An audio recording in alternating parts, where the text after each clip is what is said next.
प्यारे साथियों, आप सभी का फिर से एक बार स्वागत है स्वामी विवेकानंद स्टडी सर्किल प्रयागराज में। दोस्तों, आपको पता है कि प्रश्नों की श्रृंखला एक सीरीज चल रही है यहाँ पर, जो आपके बहुत सारे एग्जाम्स में इंपॉर्टेंट है। जैसे अगर हम बात करें तो एनटीपीसी का एग्ज़ाम सामने होने वाला है। यूपी ट्रिपल एससी से सबसे महत्वपूर्ण एक एग्ज़ाम है राजस्व लेखपाल का, तो उस एग्ज़ाम के लिए बहुत इंपॉर्टेंट है। और यूपी ट्रिपल एससी के बहुत सारे एग्ज़ाम होने वाले हैं, जिसके पॉइंट ऑफ व्यू से ये प्रश्नों की जो श्रृंखला है बेहद इंपॉर्टेंट हो जाता है। और आपको यहाँ पर पढ़ने से आप एग्ज़ाम हॉल में अच्छा परफॉर्मेंस कर पाएंगे। इन प्रश्नों की जो श्रृंखला है इसको अगर आप एक बार देख लें, उसके बाद चाहे ग्रुप डी का है, एसएससी के एग्ज़ाम्स चल रहे हैं, तो उन एग्ज़ाम्स में ऐसे प्रश्नों को पूछा जा रहा है। तो उन्हीं प्रश्नों की हम यहाँ पे श्रृंखला स्टार्ट किए हैं और लगभग आपको प्रश्न देखने को मिल जाएंगे आपके एग्ज़ाम हॉल में। तो आइए, आज की जो प्रश्नों की श्रृंखला है उसमें कौन कौन से महत्वपूर्ण प्रश्न हैं वो यहाँ पर हम लोग उसकी शुरुआत करेंगे। साथियों, एक बहुत महत्वपूर्ण प्रश्न है, देखिए क्या दिया गया है। निम्न में से कौन हिंदुस्तान रिपब्लिकन एसोसिएशन के संस्थापक सदस्य में से एक थे। आपने Republican association, Hindustan Republican association का नाम सुना है? अगर नहीं सुना है तो मैं आपको बताता हूँ। इसकी स्थापना 1924 में की थी 4 लोगों ने मिलकर, और उन 4 लोगों में एक व्यक्ति थे अशफाक उल्ला खां, एक दूसरे और व्यक्ति थे राजेंद्र लाहिड़ी, एक और व्यक्ति थे और एक व्यक्ति और थे जो आपके ऑप्शन में हैं। उन्हीं प्रश्नों को यहाँ पर हम लोग देख रहे हैं। तो 2 व्यक्तियों को मैंने बताया, अशफाक उल्ला खां, राजेंद्र लाहिड़ी, और एक और व्यक्ति की बात करें तो रोशन सिंह, और जो आपके ऑप्शन में है वो है राम प्रसाद बिस्मिल। इन चारों ने क्या किया, एक एसोसिएशन की स्थापना की, जिसको हम हिंदुस्तान रिपब्लिकन एसोसिएशन के नाम से जानते हैं। 1924 में इसकी स्थापना हुई, और इससे जुड़ने वाले सदस्यों का नाम बेहद इंपॉर्टेंट हो जाता है। आपको प्रश्न पूछा जा सकता है कि हिंदुस्तान रिपब्लिकन एसोसिएशन में निम्न में से कौन सा सदस्य जुड़ा है। तो एक चीज़ यहाँ पर आप देख लीजिए, जो महत्वपूर्ण सदस्य हैं वो है साथियों, नंबर 1 पर अगर देखें तो भगत सिंह। आप नोट कर लीजिएगा इन चीज़ों को। नंबर 1 पर है भगत सिंह। और अगर दूसरे नंबर की बात करें तो एक बेहद इंपॉर्टेंट व्यक्ति हो जाते हैं, वो है चंद्रशेखर आज़ाद। चंद्रशेखर आज़ाद, भगत सिंह हैं, चंद्रशेखर आज़ाद हैं, सुखदेव हैं, चरण वोहरा हैं। ये क्रांतिकारी थे जो हिंदुस्तान रिपब्लिकन एसोसिएशन से जुड़े थे, और इन्हीं लोगों ने क्या किया कि स्ट्राइक किया। इनमें से कुछ सदस्यों ने, यानी रिपब्लिकन एसोसिएशन के ही सदस्य थे, जिन्होंने काकोरी कांड को अंजाम दिया था, जिसको अब काकोरी षड्यंत्र के नाम से हम लोग जानते हैं। तो ये प्रश्न बेहद इंपॉर्टेंट था। मैंने आपको बताया, जो हिंदुस्तान रिपब्लिकन एसोसिएशन के संस्थापक हैं, उन संस्थापक सदस्यों में से एक सदस्य हमारे राम प्रसाद बिस्मिल जी हैं। तो ये वाला प्रश्न बिल्कुल आपको ये ऑप्शन यहाँ पर सही हो जाएगा। अगर अगला हम प्रश्न देखें, बहुत इंपॉर्टेंट प्रश्न है दोस्तों, और आपको इन प्रश्नों का श्रृंखला रोज मिलता रहेगा, इसलिए आप चैनल को तो सब्सक्राइब अभी कर लीजिए। उसके बाद अगले प्रश्न को हम लोग देखते हैं। चैनल को सब्सक्राइब करिए, बेल आइकन को जरूर प्रेस करिए, ताकि आपको नोटिफिकेशन के माध्यम से उस वीडियो का पहुंच जो है वो आप तक बरकरार रह सके। देखिए, एक और प्रश्न है, निम्नलिखित में से वह कौन सी नदी है जिसका उद्गम भारतीय राज्य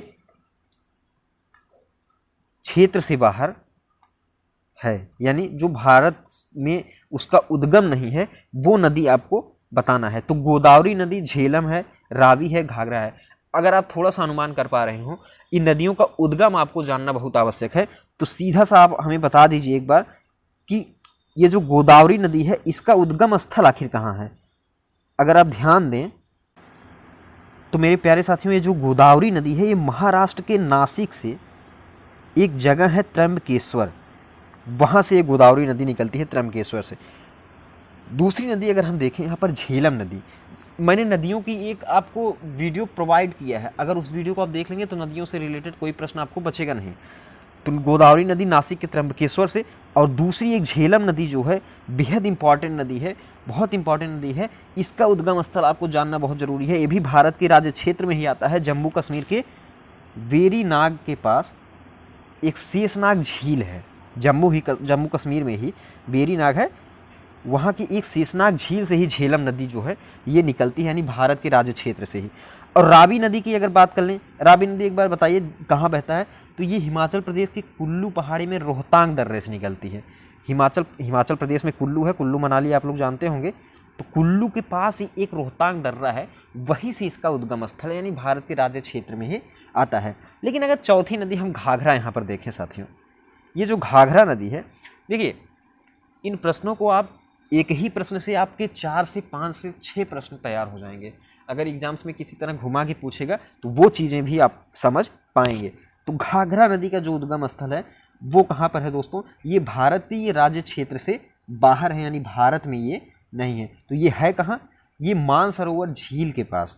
अब मानसरोवर झील कहाँ है, ये है तिब्बत में, तिब्बत के पठार में ये मानसरोवर झील है। उसी के पास एक हिमनद है, एक ग्लेशियर है जिसको हम मापचा चुंग ग्लेशियर के नाम से जानते हैं।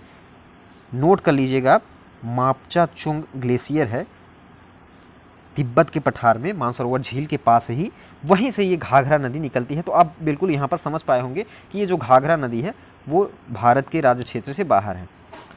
देखिए उसका उद्गम स्थल, अलीवर्दी खां के बाद बंगाल का नवाब कौन बना। अलीवर्दी खां कौन थे ये साथियों, अलीवर्दी खां के बाद बंगाल का नवाब बना था कौन, सिराजुद्दौला।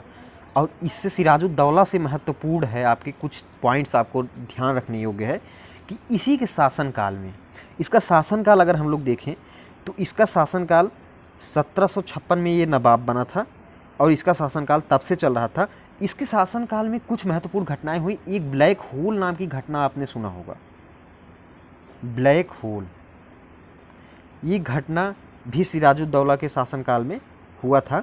और प्लासी का युद्ध जो 23 जून 1757 को एक महत्वपूर्ण, एक बहुत ही मोड़ वाला युद्ध था, प्लासी का युद्ध, हम लोग उस प्लासी के युद्ध के नाम से जानते हैं। ये 23 जून 1757 को इसी के शासनकाल में, सिराजुद्दौला के शासनकाल में हुआ था। और इसलिए आपको सिराजुद्दौला वेरी इंपॉर्टेंट हो जाता है यहाँ पर। और ये अलीवर्दी खां के बाद बंगाल का नवाब बना था।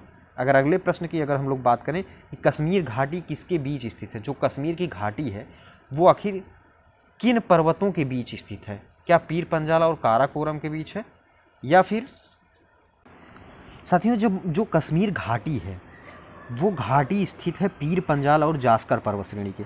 यानी इस तरह से अगर वहाँ पर अगर हम देखें, इस तरह से वहाँ पर घाटी है, तो ये दो पर्वतों के बीच एक पीर पंजाल है और दूसरा जो है वो है साथियों जास्कर पर्वत श्रेणी।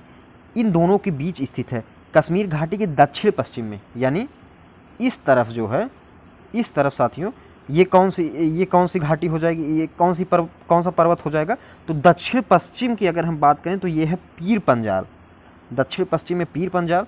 और अगर हम उत्तर पूरब की बात करें तो वहाँ पर क्या हो जाएगा मेरे साथियों, वो हो जाएगा आपका जास्कर पर्वत श्रेणी। तो जब कश्मीर जो घाटी है वो दो पर्वतों के बीच है, पीर पंजाल और जास्कर पर्वत श्रेणी। अगला अगर देखें कि भारतवर्ष में मताधिकार की आयु किस प्रकार से 21 वर्ष से घटाकर 18 वर्ष कर दी गई। आपको पता है कि आप अगर 18 साल के हो गए हैं तो आप देश में चुनाव में आप अपने मत का प्रयोग कर सकते हैं।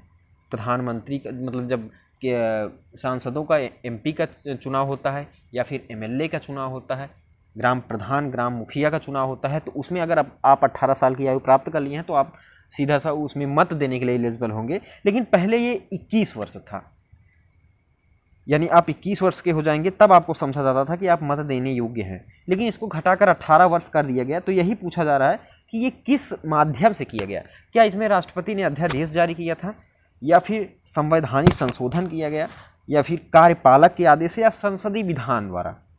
तो साथियों भारतवर्ष में मताधिकार की जो आयु है वो 21 से घटाकर 18 की गई। तो ये की गई संविधान को संशोधन करके, संविधान को संशोधित किया गया, तब जाकर यह एज जो है डिफरेंस इसका जो है कम किया गया, 21 से 18 किया गया। और एक चीज़ और ध्यान देने योग्य है कि कौन सा संशोधन था जिसके तहत ये किया गया। तो ये मेरे साथियों कौन सा संशोधन था, ये संशोधन था 61वां संशोधन। 61वें संविधान संशोधन 1989 में राजीव गांधी जी की सरकार थी और उन्होंने ये संशोधन करवाया और 21 वर्ष से 18 वर्ष कर दिया गया। एक चीज़ और देखना है कि संविधान संशोधन का अधिकार कौन से अनुच्छेद में दिया गया है, तो वो है अनुच्छेद 368। ये चीज़ ध्यान रखिएगा, 61वें संविधान संशोधन में ये चीज़ की गई थी संवैधानिक संशोधन से, न कि राष्ट्रपति के अध्यादेश से। एक और प्रश्न है कि कोंकण रेलवे किस राज्य से नहीं गुजरती।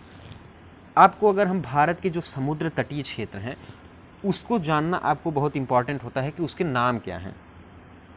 अगर यहाँ पर हम देखें साथियों, कुछ इस प्रकार से आपको पता है कि भारत का तटीय क्षेत्र है, तो यहाँ से लेके आपको पूरा ये तट है और इन तटों का नामकरण किया गया है। तो कोंकण, आपको पूछा गया कोंकण रेलवे किस राज्य से नहीं गुजरती है, तो इसी माध्यम से अगर हम देख लें यहाँ पर थोड़ा सा साथियों, इन तटों में ये जो गुजरात का तट है इसको हम लोग काठियावाड़ तट के नाम से जानते हैं। और यहाँ से अगर गुजरात से थोड़ा सा ऊपर हम लें और महाराष्ट्र, गोवा और कर्नाटक के कुछ क्षेत्रों को देखें तो इस तट को हम लोग क्या कहते हैं, इसको कोंकण तट के नाम से जाना जाता है। और नीचे जो केरल वाला तट है उसको हम लोग मालाबार तट के नाम से जानते हैं। ये चीज़ ध्यान रखिएगा। और अगर हम लोग पूर्वी क्षेत्र में देखें तो ये जो आंध्र प्रदेश, तमिलनाडु का क्षेत्र है इसको हम लोग कोरोमंडल तट के नाम से जानते हैं। और उड़ीसा, पश्चिम बंगाल के क्षेत्र को उत्तरी सरकार के नाम से जाना जाता है। तो इसी में से आपको पूछा गया है कि कोंकण जो रेलवे एक तरह से जो बिछाई गई है रेलवे, वो कौन से राज्य से नहीं गुजरती। तो साथियों वो महाराष्ट्र, गोवा और कर्नाटक से जो है वो गुजरती है। यानी महाराष्ट्र, यहाँ पर महाराष्ट्र, गोवा और कर्नाटक से गुजरती है, न कि केरल से। केरल का जो तट है ये मालाबार तट है, तो यहाँ पर केरल जो है वो सही ऑप्शन हो जाएगा, यहाँ से नहीं गुजरती है। अगला अगर हम लोग प्रश्न देखें, यहाँ पर प्रश्न, राज्य सरकार की बर्खास्तगी और राज्य विधानसभा के निलंबन या विघटन की सिफारिश करने की शक्ति किसको है। यानी अगर राज्य में राज्य विधानसभा का विघटन करना है या उसे भंग करने की सिफारिश करनी है तो वो कौन करेगा। साथियों एक चीज़ थोड़ा सा देख लें, देखिए साथियों, अगर राज्य सरकार की बर्खास्तगी करनी है और राज्य विधानसभा का निलंबन करना है तो इसकी सिफारिश करते हैं राज्यपाल। ये राज्यपाल करेंगे राष्ट्रपति से कि इस राज्य में जो विधान तंत्र है वो असफल है, तो इसका बर्खास्तगी कर दें या विधानसभा को निलंबित कर दें। लेकिन साथियों अगर भंग करने का जो है सिफारिश करने की बात आए, भंग तो राज्यपाल करेंगे, लेकिन भंग करने की सिफारिश कौन करेगा, तो वो राज्य का मुखिया यानी मुख्य मंत्री करेंगे, न कि राज्यपाल करेंगे। तो राज्यपाल भंग कर सकते हैं।